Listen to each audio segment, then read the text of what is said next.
ए, जरा हमेला भर और फेंक किया उधर।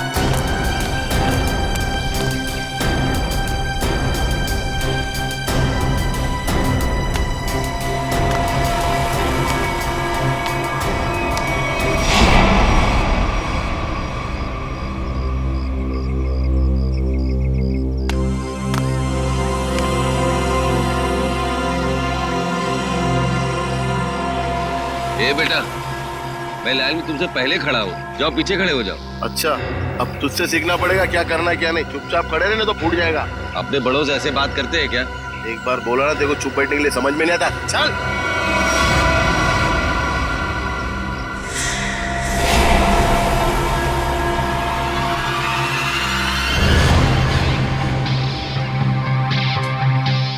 अब ठीक हो ना बाबा? हाँ बेटा, मैं ठीक हूँ। ओ सरंजीत, यहाँ का हीरो।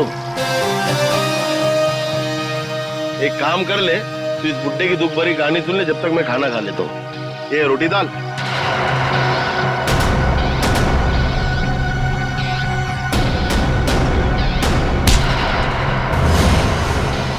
खाना बाद में खाना। ले बाबा से माफी मांग। माफी तो नहीं मांगूंगा।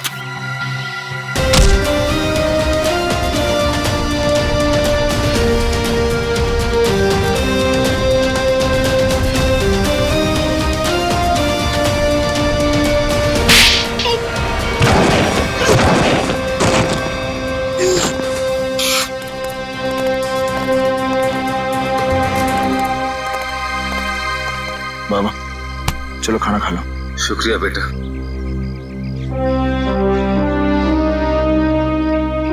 सरंजीत, सीआईडी ऑफिसर्स तुमसे मिलना चाहते हैं।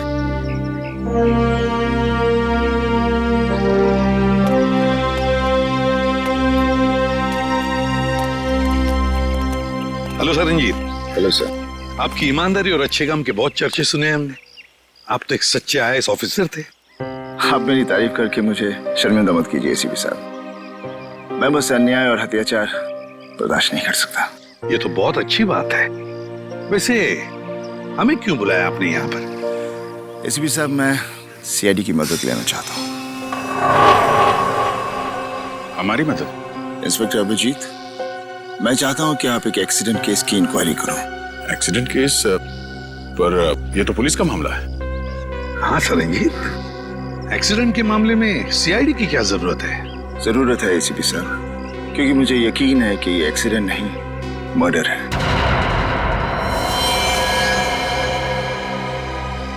मर्डर? किसका खून हुआ? उसका नाम निरंजन था। मैं उसे बहुत अच्छी तरह से जानता था। मुझे शक है कि किसी ने जानबूझकर उसका मर्डर किया है। मिस्टर सरंजीत, आप हमें पूरी बात अच्छे से बताइए। क्या हुआ क्या था? निरंजन एक सोशल वर्कर था। वो अपनी पोती टीना की मर्डर केस की सच्चाई जानने के लिए सबूत ढूंढ रहा था। उन्होंने जेल में मुझे चिट्ठी भेजी जिसमें लिखा था कि उन्हें असली खूनी का पता चल गया है। वो सबूत लेकर पुलिस स्टेशन जा रहा है। पुलिस तक पहुंचने से पहले ही उसकी मौत हो गई। ओह, तो टीना का खून हुआ था। लोग समझते थे कि टीना ने आत्महत्या की है, लेकिन निरंजन जानता था कि उसका खून हुआ है। इसलिए मैंने उसकी मदद के लिए कार्तिक को भेजा। कार्तिक उससे पहले वहां पहुंचे, निरंजन का एक्सीडेंट हो गया। इसलिए मैं चाहता हूं कि आप लोग ये केस जरूर लें। ठीक है सरंजीत जी, आप चिंता मत कीजिए। हम उन दोनों के खूनियों को जरूर ढूंढ निकालेंगे। थैंक्स। थैंक यू कहने की जरूरत नहीं है सरंजीत। अन्याय और अत्याचार के खिलाफ लड़ना हमारा भी फर्ज है। हम तुम्हारे साथ हैं।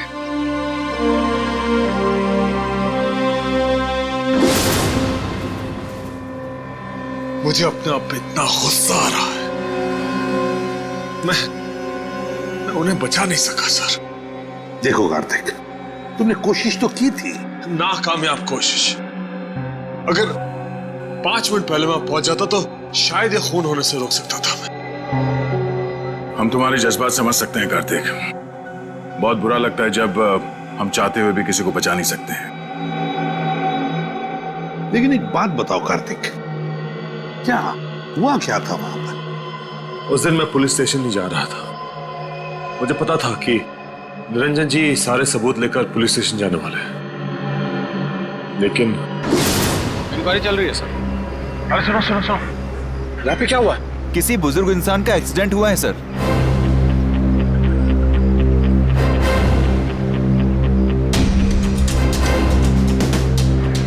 जी जी। हाँ सर, खबर लगती है आपको, मैं खबर करता हूँ। निरंजन जी? जी सर।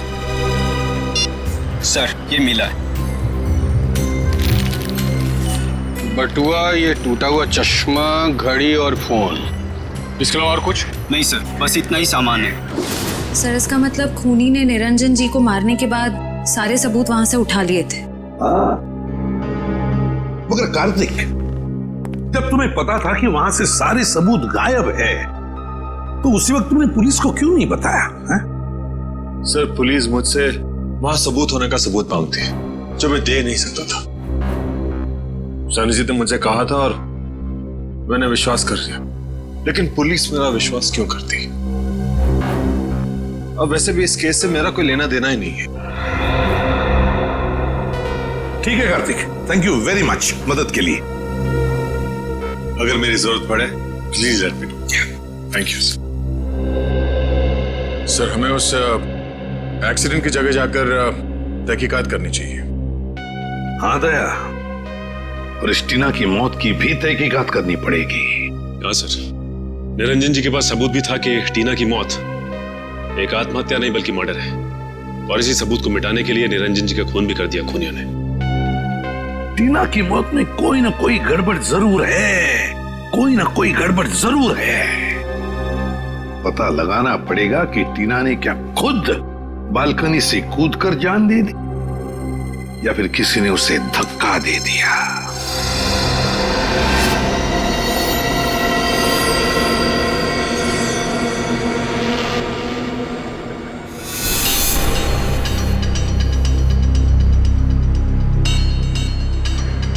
दया,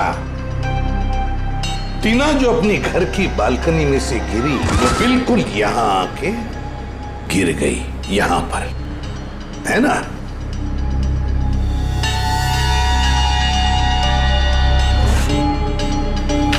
एक मिनट दया, तो इस फोटो को देखो, गौर से देखो इस फोटो को। टीना की हथेली पर खून लगा हुआ है, हथेली पर खून लगा हुआ है। मगर दया, जब टीना अपनी बालकनी में से नीचे गिरी तब उसके हाथ खून से दूर थे, दूर। तो फिर टीना की हथेली पर खून आया कैसे? हाँ सर, जमीन पर खूनी हथेली के छाप यहाँ देखिए। हाँ? जमीन पर पड़ी है। हाँ सर, ये देखिए, उसके शरीर से काफी दूर है, मतलब हाथ पे खून लगना तो असंभव है सर। एग्जैक्टली, इसका एक ही मतलब है दया, जो कुछ भी हुआ है टीना के घर में ही हुआ है, टीना के घर में। निरंजन जी का एक्सीडेंट यहाँ पे हुआ था। ट्रक उस तरफ से आया था और वो पुलिस स्टेशन जा रहे थे। हाँ सर, जब ट्रक वहां से आ रहा होगा तभी निरंजन जी यहाँ से रास्ता क्रॉस कर रहे होंगे और एक्सीडेंट हो गया होगा। लेकिन फ्रेडी, पुलिस के मुताबिक एक्सीडेंट का कोई चश्मदीद गवाह है ही नहीं। एक काम करते हैं, वहां चल के देखते हैं जहां से ट्रक आया था। अरे ये क्या, ये रास्ता तो बंद है। सर फिर तो ट्रक यहाँ से आया ही नहीं होगा। वही तो फ्रेडी, क्या बोला उसको? अरे सुनो भाई, एक मिनट। हाँ, ये कब से चल रहा है काम यहाँ पे? 1 हफ्ता हो गया सर। एक हफ्ता? ये 2-3 दिन पहले यहाँ पे कोई ट्रक खड़ा था क्या? मैंने तो देखा सर। अच्छा ठीक है, जाओ। सर अगर ये रास्ता पिछले 1 हफ्ते से बंद है तो फिर इस ट्रक ने निरंजन जी को पीछे से कैसे मारा?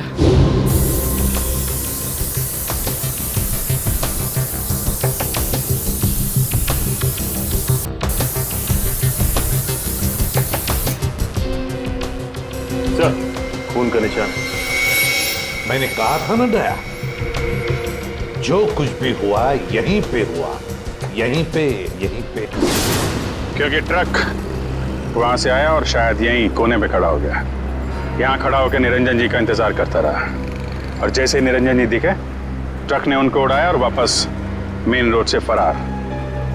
लेकिन सर इतने बड़े ट्रक को किसी ने तो देखा होगा। हाँ फ्रेडी, किसी ने तो देखा होगा।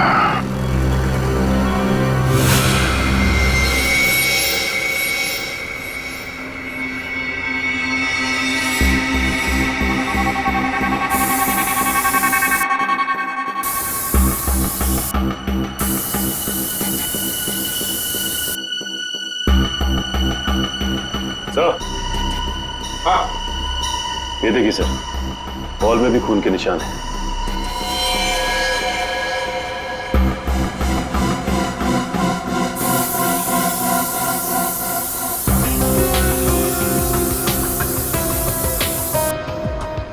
यहाँ पे तो कुछ नहीं है सर। सर, इस तरफ है खून के निशान।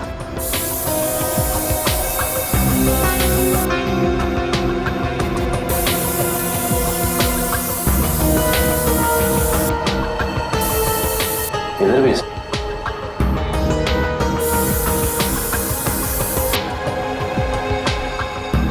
लेकिन सर आगे तो दीवार है।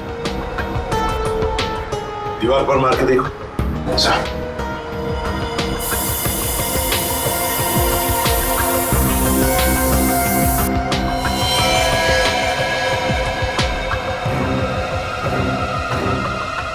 ये देखो दया, खून के निशान है, लेकिन दिखाई नहीं पड़े, क्योंकि खूनी ने सारे खून के निशान मिटा दिए थे। लेकिन टीना की मौत कैसे हुई होगी? टीना पर जरूर किसी ने गोली चलाई थी, जिसकी वजह से उसके खून की चींटे ऐसे दीवार पर उड़ गए। लेकिन सर पुलिस की रिपोर्ट में ऐसे गन शॉट के जख्म का कोई जिक्र है ही नहीं। शायद उन्होंने देखा नहीं होगा। लेकिन सर ये कैसे मुमकिन है कि पुलिस वालों को पता ही नहीं चला कि टीना को गोली लगी? ऐसे हो सकता है सचिन, हो सकता है, क्योंकि काफी साल पहले मेरे साथ भी ऐसे ही हुआ था एक केस में।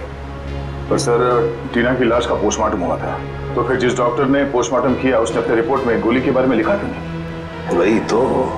और फिर इसी पोस्टमार्टम रिपोर्ट के आधार पर पुलिस ने मान लिया कि टीना ने आत्महत्या कर ली।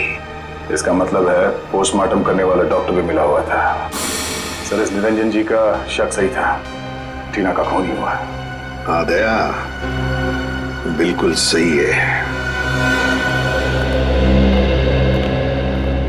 सुनिए, जरा एक बात बताइए, जिस दिन टीना की मौत हुई, क्या आप लोग जानते हैं कोई मिलने आया था टीना से, या फिर आप लोगों ने कोई आवाज सुनी हो? जरा याद करना। है? नहीं सर, पर जब टीना गिरी थी तो हमने उसकी चीख सुनी थी सर। किसी ने गोली चलने की आवाज सुनी थी? नहीं सर। मतलब सर गन पे साइलेंसर लगा हुआ था? हो सकता है, हो सकता है। वॉचमैन, तुम्हें तो पता होगा ना कौन आया था टीना से मिलने के लिए? साहब इस बात को 2 महीने हो गए, कुछ याद नहीं है। अच्छा, तो तुम्हारे पास एंट्री रजिस्टर और फिर सीसीटीवी कैमरा तो लगे हुए हैं, वो तो होगा ना उसका रिकॉर्ड? हाँ वो है। बस तो फिर वो एंट्री रजिस्टर और सीसीटीवी का फुटेज दोनों चाहिए हमें। सर, मैंने एक लाल कलर का ट्रक देखा था, वो उस दिन वहां खड़ा था। यहाँ पे खड़ा था, इसीलिए उन लोगों ने नहीं देखा। अच्छा ये बताइए, ट्रक का नंबर याद है आपको? नहीं सर, नंबर तो मैंने नहीं देखा। उस ट्रक ड्राइवर के बारे में कुछ याद है? वो अपनी नीली रंग की शर्ट बदलकर दूसरी शर्ट पहन रहा था। मैंने उससे कहा भी कि वो ट्रक हटाए, मुझे रास्ता साफ करना है, मगर उसने मेरी बातों पर ध्यान ही नहीं दिया। वो ट्रक में ही बैठा रहा। नीले रंग का शर्ट? जी सर, और उस नीले रंग की शर्ट पर एक पीले कलर का बैच भी था। नीली शर्ट और पीला बैज? सर, लगता है वो आदमी किसी सिक्योरिटी एजेंसी के लिए काम करता होगा।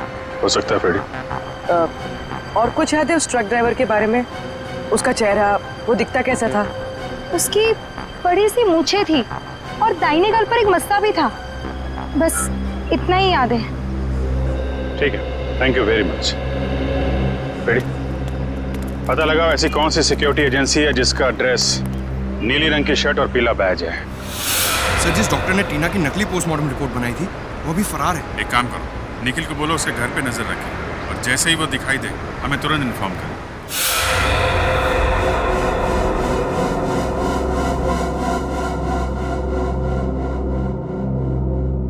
नहीं सर, मैं इसे नहीं जानता। कौन है ये लड़की?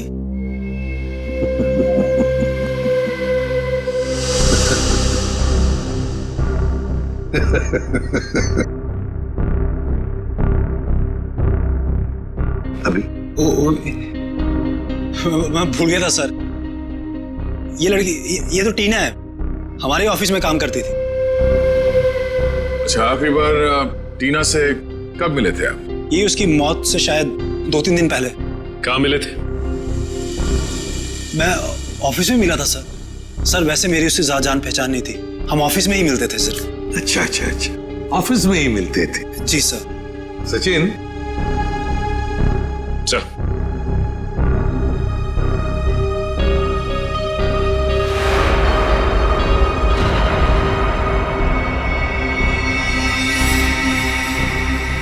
वॉचमैन? जी सर। इन्हें पहचानते हो? हाँ साहब, ये इमरान साहब है। टीना मैडम को अक्सर घर छोड़ने आते थे। ये झूठ बोल रहा है सर, ही इज लाइंग। समझ सकते हो। वैसे जिस दिन टीना का खून हुआ उस दिन तुम कहाँ थे? सर, मैं ऑफिस में ही था सर। ऑफिस में थे? जी सर। हाँ, सचिन जरा।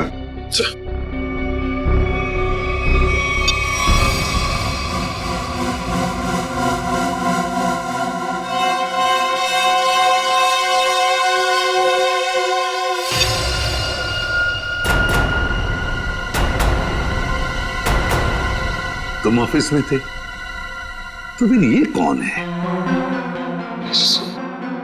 कोई जुड़वा भाई भी है क्या? सर, है? नहीं नहीं। सच सच बताओ, टीना के घर गए थे या नहीं? बताओ। हाँ सर। कितने बजे गए थे? ये 12:30-1 के आसपास के। 12:30-1 के आसपास। ये देखो, तुम बिल्डिंग के अंदर 11 बजे गए थे और बिल्डिंग से बाहर निकले 11:15 बजे। हो सकता है सर, मैंने टाइम नहीं देखा था सर। मैं उसकी बिल्डिंग के बाहर गया, मैंने दरवाजा खटखटाया पर किसी ने खोला नहीं। फिर मैं वापस चला आया सर। मैं मतलब 45 मिनट तक तुम टीना के घर का दरवाजा खटखटाते रहे हैं? शक्ल से बेवकूफ लगते हैं हम लोग।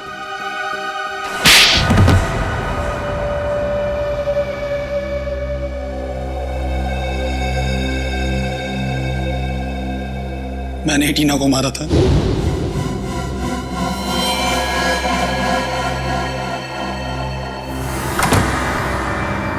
हाय टीना। हाय मैम, आओ अंदर आओ।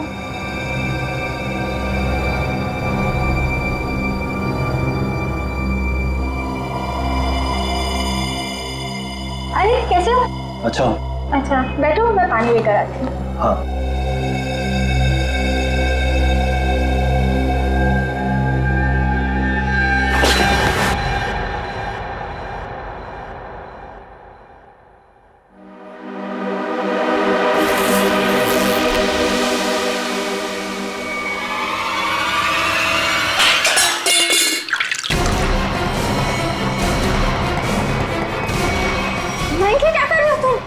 सॉरी टीना। मयंक तुम पागल हो गए हो क्या मयंक? प्लीज मुझे छोड़ दो मयंक। नहीं आई एम सॉरी। नहीं नहीं नहीं मयंक।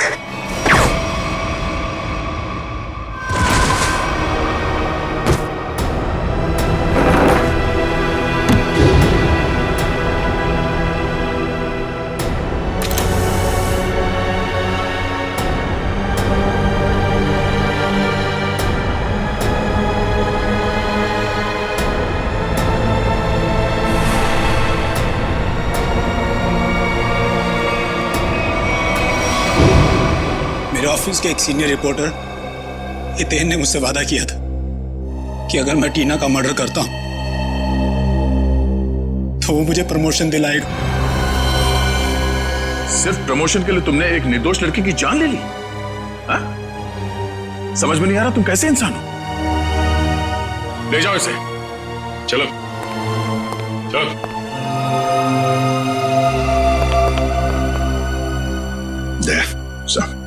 इस सीनियर रिपोर्टर हितेन से मिलना होगा। हितेन सर तो यहाँ नहीं है। तो कहाँ है हितेन? सर पता नहीं, कल उन्होंने अचानक से इस्तीफा दे दिया। इस्तीफा दे दी? आप कौन है? सर मेरा नाम अरविंद है और मैंने आज ही हितेन की जगह ज्वाइन किया है। और आप? मैं नीता हूँ, अरविंद सर की सेक्रेटरी, और इससे पहले हितेन सर की सेक्रेटरी। तो आप ये बता सकती हैं कि हितेन और टीना इनके बीच में कोई झगड़ा वगैरह हुआ था क्या, या कोई अजीब बात घटी थी? हाँ सर, मैंने टीना और मिस्टर हितेन को किसी बात पे बहस करते हुए सुना था। मिस्टर हितेन टीना को कोई प्रोजेक्ट छोड़ने के लिए कह रहे थे। वो उस प्रोजेक्ट में 3 लोगों को एक्सपोज करने वाले थे और टीना बहुत जिद कर रही थी कि वो उन लोगों का पीछा नहीं छोड़ेगी। कौन 3 लोग? सर मुझे उन लोगों के नाम नहीं पता, लेकिन हाँ मिस्टर हितेन को मैंने किसी विनय जी का नाम लेते हुए सुना था। कह रहे थे कुछ बहुत बड़े आदमी हैं और कहा था कि अगर उन्हें ये बात पता चली तो टीना को जान से मार देंगे। विनय? ये विनय कौन है, कुछ मालूम है? नहीं सर। अच्छा ये हितेन कहाँ बैठता था? सर वो रहा हितेन सर का कैबिन। सर हो सकता है हितेन के कंप्यूटर से कुछ पता चल जाए हमें। नो सर, आपको हितेन के कंप्यूटर से कुछ पता नहीं चलेगा। किसी ने उसकी हार्ड डिस्क को जला दिया है। हार्ड डिस्क जला दी? कहाँ है वो हार्ड डिस्क? सर केबिन में। लिया जी। ये सबूत मिटाने की कोशिश कर रहा है। सर ये नहीं।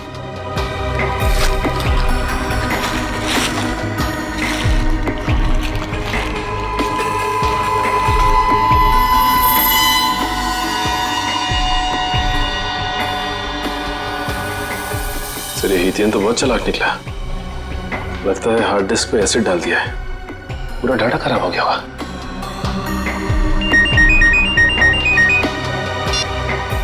हाँ लेकिन क्या डॉक्टर को पता चल गया? हाँ निखिल, कहाँ है वो डॉक्टर? सर वो सामने चाय की दुकान पे लाइनिंग, रंगीन शर्ट और गमछा डाले हैं, वो है सर।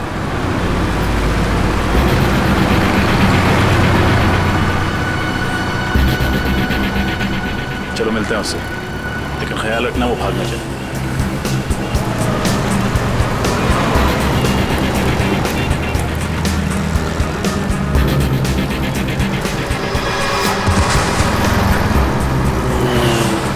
इसे क्या हो गया?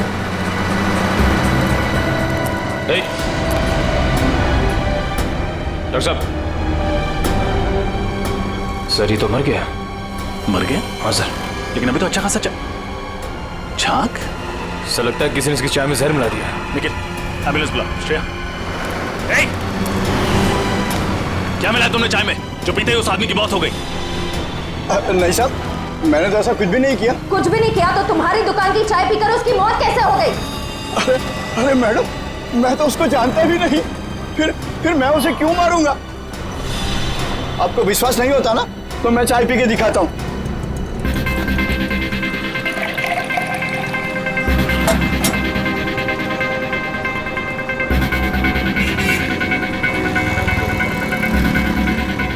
ये देखिए मैडम, हुआ क्या मुझे कुछ और इन सब लोगों ने भी चाय पी है। अगर चाय में जहर होता तो इनको कुछ होता? इनको कुछ हुआ क्या? बरसों से मैं ये चाय की दुकान चला रहा हूँ, अब मेरे धंधे को चौपट क्यों कर रहे हैं सर? सर बात तो उसकी सही है, बाकी किसी को कुछ भी नहीं हुआ। हाँ श्रेया, लेकिन किसी ने तो उस चाय में जहर मिलाया था। कौन हो सकता है?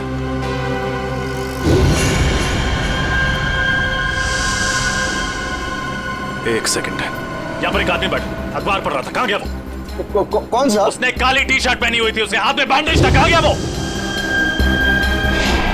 मुझे नहीं मालूम साहब। आप लोगों में से किसी ने उसे जाते हुए देखा?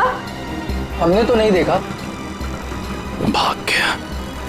जरूर उसी ने डॉक्टर की चाय में जहर मिलाया था। नाम तो नहीं पता, लेकिन उसकी मूछें हैं और शायद दाहिने गाल पे मसा है। ओह, शायद आप रघु की बात करें। क्या आप रघु को यहाँ बुला सकते हैं? मैम, रघु की ड्यूटी इस वक्त एक दवाई कंपनी में लगी हुई है, वो वहीं होगा। कौन सी कंपनी है? Opec pharma company sir. Hello, क्या? अच्छा अच्छा अच्छा अच्छा, okay okay, thank you very much. क्या हुआ सर? विनय का पता चल गया है, वो भी उसी जेल में है जिस जेल में सरनजीत है। हम तुमसे टीना के बारे में पूछताछ करने आए। टीना का नाम तो नहीं भूलोगे तुम?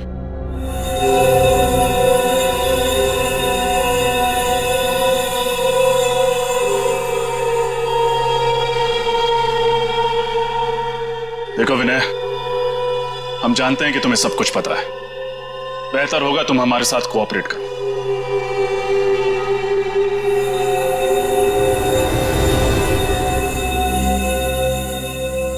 देखा सर, कहा था ना मैंने, ये कुछ नहीं बोलेगा। बड़ा आदमी है ना, और इसे अच्छी तरह से मालूम है कि ये जेल में है और कोई इसे हाथ भी नहीं लगा सकता। सर, बड़ा बिजनेसमैन था ये, और इस बड़े बिजनेसमैन ने कोई तो बड़ा कांड किया है। इसका पर्दाफाश टीना करने वाली थी, लेकिन उससे पहले ही उसकी मौत हो गई। लेकिन सर, हमने टीना और उसके दादाजी का केस लिया, ये बात इस जेल से बाहर कैसे गई? सर, होना हो ये काम जरूर विनय का ही है, क्योंकि जब एसीपी सर सरनजीत जी से मिलने यहाँ आए थे, तब शायद विनय यहीं कहीं आसपास मौजूद था। जरूर ये खबर विनय ने ही बाहर भेजी होगी, क्योंकि उसी के बाद रघु और सीनियर एडिटर हितेन रफू चक्कर हो गए और पोस्टमार्टम करने वाले डॉक्टर का खून हो गया। ये नामुमकिन है सर, क्योंकि विनय को किसी से भी मिलने की इजाजत नहीं।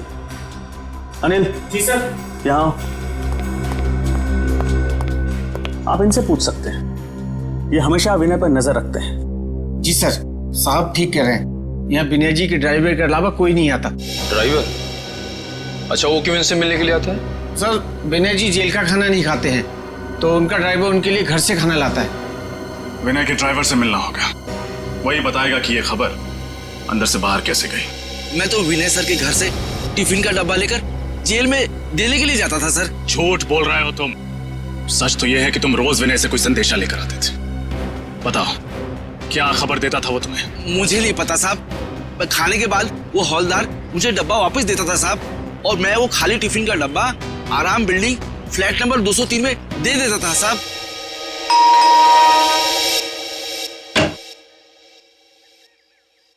जी, हम सीआईडी से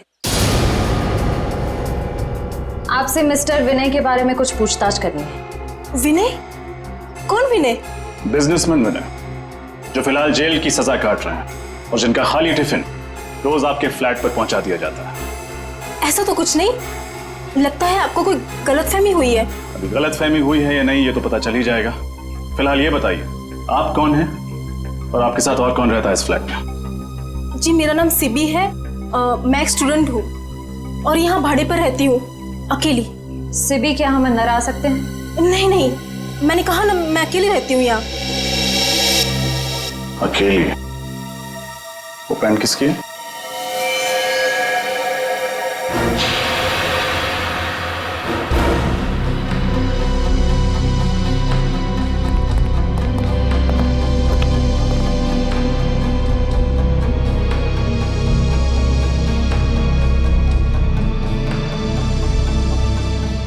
ये पैंट, ये शर्ट आपके तो नहीं लगते?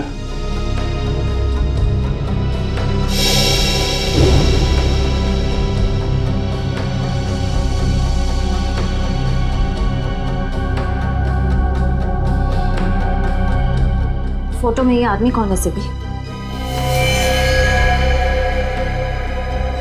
मेरा भाई रघु। ओ, तो ये है रघु जिसने निरंजन जी को ट्रक से उड़ाया था। अभी कहाँ मिलेगा ये रघु? मुझे कुछ नहीं पता सर। रघु कभी मुझे कुछ नहीं बताता। अभी भी थोड़ी देर पहले आया था, पता नहीं कहाँ चला गया। श्रेया, निखिल, तलाशी लो घर के।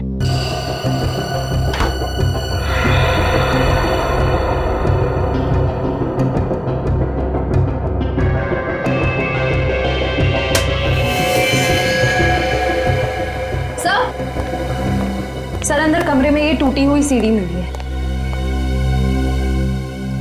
किसने तोड़ी है सीढ़ी? है क्या है सीढ़ी में? मुझे कुछ नहीं पता सर। वो कमरा तो रघु का है, शायद उसे ही कुछ पता होगा।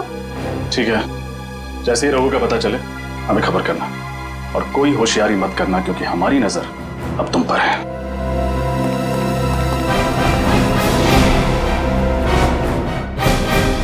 सर, रघु के घर जो सीडी मिली थी, डेटा इंजीनियर उस सीडी से कुछ रिकवर कर पाए हैं। हमें उससे अब खत्म करना होगा। सर, ये तो वो बिजनेसमैन है विनय। कुछ नहीं कर पाएंगे। और सर, ये तो वो सीनियर रिपोर्टर हितेन है। हमारा सारा बना बनाया प्लान बिगड़ जाएगा।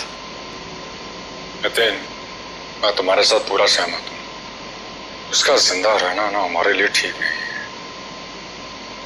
चिंता मत करो दोस्तों, मेरे पास एक और प्लान है।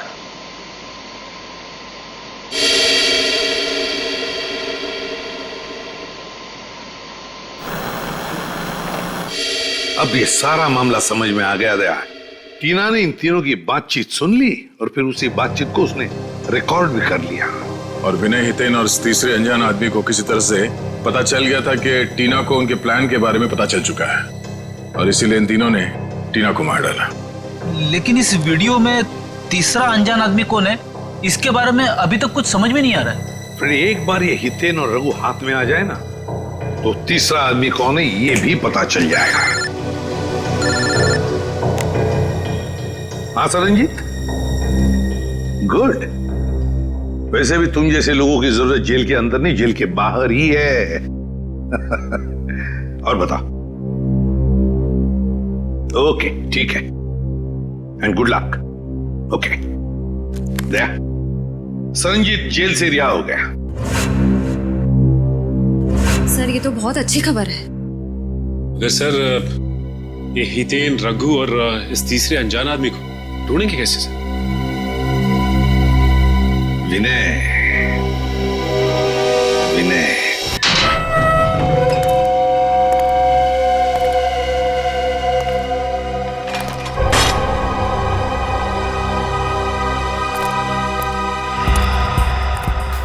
नमस्ते सर। कहाँ चलना सर? गाड़ी स्टार्ट कीजिए, रास्ता मैं बताता हूँ। जी।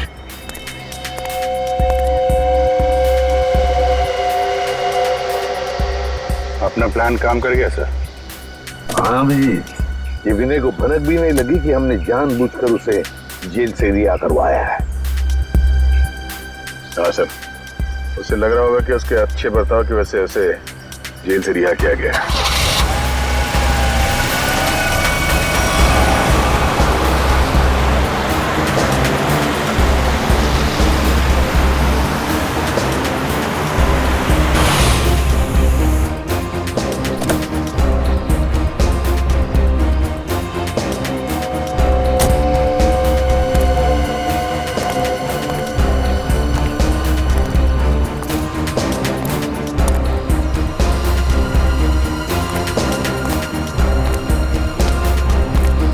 गाड़ी लेके निकल जाओ।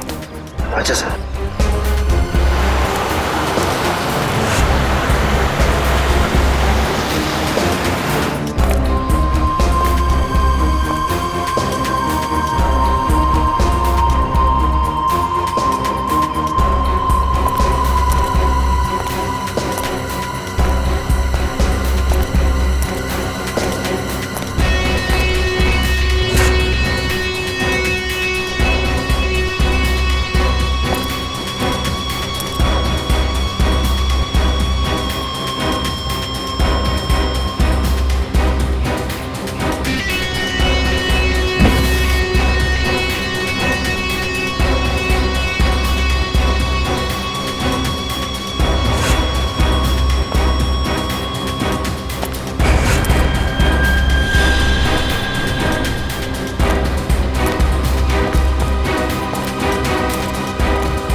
रघु है। हाँ, अब देखते जाओ, सब एक एक करके आ जाएंगे। हितेन कहाँ है? और रघु, धीरज रखो, सब लोग आ जाएंगे। खाली हाथ तो नहीं आएंगे। रोकड़ा साथ लाने को कहा है ना। रघु, तू जो कुछ भी कर रहा है ना, बहुत गलत कर रहा है तू। अच्छा अब तुम हमें बताओगे कि क्या सही है और क्या गलत। तुम लोगों ने जो कुछ भी किया है ना, सब पता है मुझे बताने की जरूरत नहीं, समझे? ऐसा लगता है आपस में बहस हो रही है। हाँ दया, लगता है कोई प्रॉब्लम शुरू हुआ है।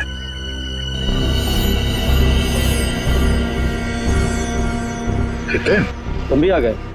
अभी खाली हाथ? मेरी बात याद नहीं तुम लोगों को? रघु, लालच ने तुझे अंधा कर दिया है। नो लेक्चर, ओनली पैसा। पैसा निकालो मेरे, समझे? मैं लेकर नहीं आया हूं पैसे, वो लेकर आ रहा है और मारेगा तुम्हारे मुंह पर सारे पैसे। तुम लोगों की सलामती के लिए तो यही अच्छा होगा कि वो पैसे लेकर आ जाए, वरना मेरे पास तुम लोगों के खिलाफ जो सबूत है वो सीआईडी के पास पहुंच जाएंगे। हाँ पूर्वी, क्या खबर पक्की है? ये चक्कर है। ओके, क्या हुआ? सर, ये ओपेक फार्मास्यूटिकल कंपनी के 3 मालिक हैं, विनय, हितेन और तीसरे का नाम तो चौंकाने वाला है। कौन है?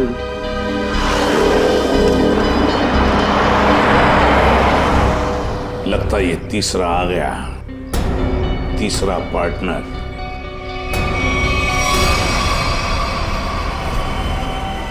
मेरे पैसे दो मुझे और सबूत लेकर जाओ, वरना मैं तुम लोगों को बर्बाद कर दूंगा।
कार्तिक, मैं तुझे अपना दोस्त समझता था।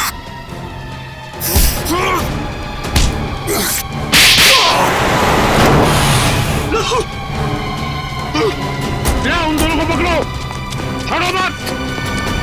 भागने का बहुत शौक है तुझे?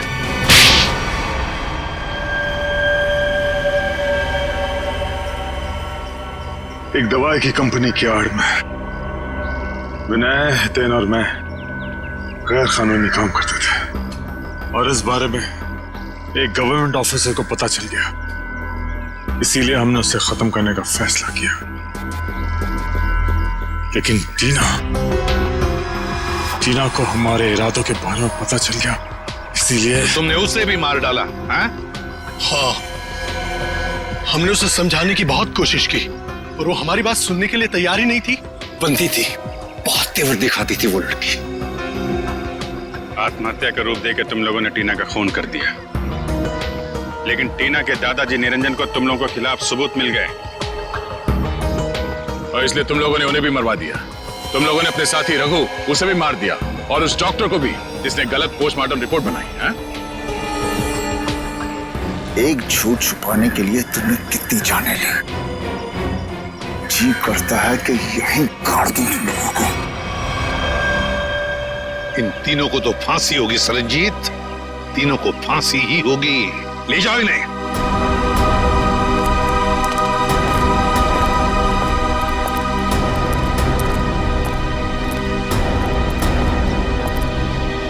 सरनजीत, अगर तुम सच्चाई के लिए लड़ाई शुरू नहीं करते, अन्याय के खिलाफ आवाज नहीं उठाते, तो ये नामुमकिन था। हमें तुम पर गर्व है। वाकई तुम हो सिंह साहब द ग्रेट।